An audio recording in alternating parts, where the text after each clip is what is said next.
তো বন্ধুরা, তোমাদের কাছে চলে এসেছি আর একটা রেসিপি নিয়ে। আমরা আজকে বানাবো ডিম ভাপা।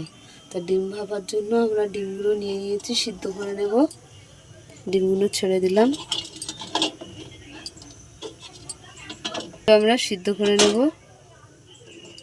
আমি তিল নিয়ে নিলাম, চাল মগজ নিয়ে নিলাম, পোস্ত নিয়ে নিলাম। তো এখানে তিল আছে, চাল মগজ আছে, পোস্ত আছে, আর টমেটো নিয়ে নিলাম, দিয়ে দিলাম। টক দইটা দিয়ে দিলাম। তো আমাদের ডিমগুলো সিদ্ধ হয়ে গেছে, আমরা গ্যাসটা অফ করে দিলাম, দিয়ে ডিমগুলো তুলে তো ডিমগুলো ছাড়িয়ে নেব।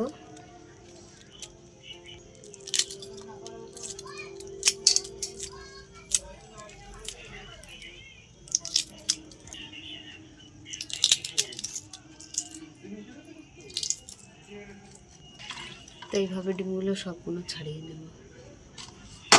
তো ডিমগুলো আমাদের সব ছাড়ানো হয়ে গেছে,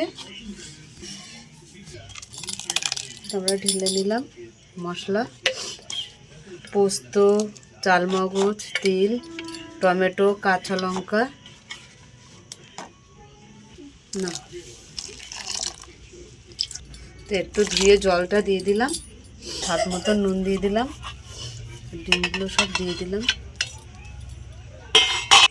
সর্ষের তেল দিয়ে দিচ্ছি,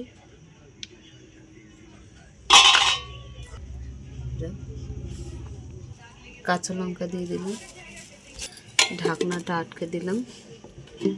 তা ওই কড়াতে আরও একটু জল দিয়ে দিলাম, স্ট্যান্ডটা বসিয়ে দিলাম, দিয়ে বসিয়ে দিচ্ছি। তা আমরা 20 মিনিটের জন্য ভাপিয়ে নেব। তো চাপা দিয়ে দিলাম, ভাপাটা হয়ে গেছে। তা তোমাদের কেমন লাগলো বলো, ভালো লাগলে লাইক করে দেবে, শেয়ার করে দেবে, কমেন্ট করে দেবে, ফেসবুকে ফলো করে দেবে, ইউটিউবে সাবস্ক্রাইব করে বন্ধু হয়ে পাশে থাকবে। টাটা।